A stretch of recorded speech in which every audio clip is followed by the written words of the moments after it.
Sekali lagi aku nak review mikrofon Boya Magic ni guys, sebab memang terlalu function. Bayangkan satu mikrofon ni saja kau boleh gunakan untuk 4 situasi. Yes, betul, 4 situasi kau boleh gunakan.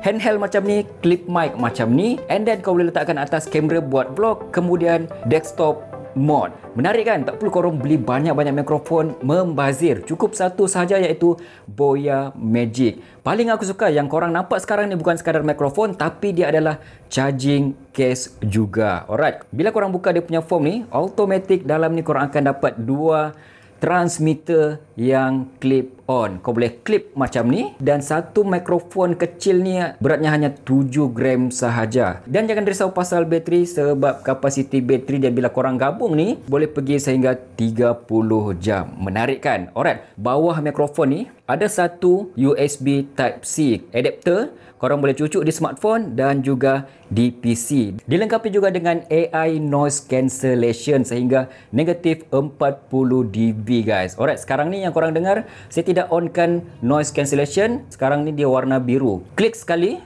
dia akan berwarna hijau, dan yang ni pun saya akan klik sekali, berwarna hijau. Alright, ini adalah kualiti selepas kita aktifkan noise cancellation.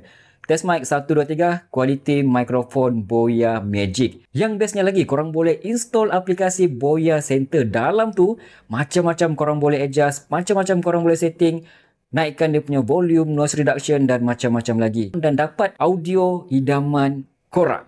Mantap kan? Guys, aku memang recommend pada korang yang tak kira lah beginner, yang pro, mikrofon ni memang sangat-sangat function, dan korang hanya bawa satu mikrofon, boleh gunakan pelbagai situasi. Menarik kan? Alright, jadi kalau korang tengah cari satu mikrofon yang murah tapi function, aku sangat sarankan korang dapatkan mikrofon Boya Magic ni guys.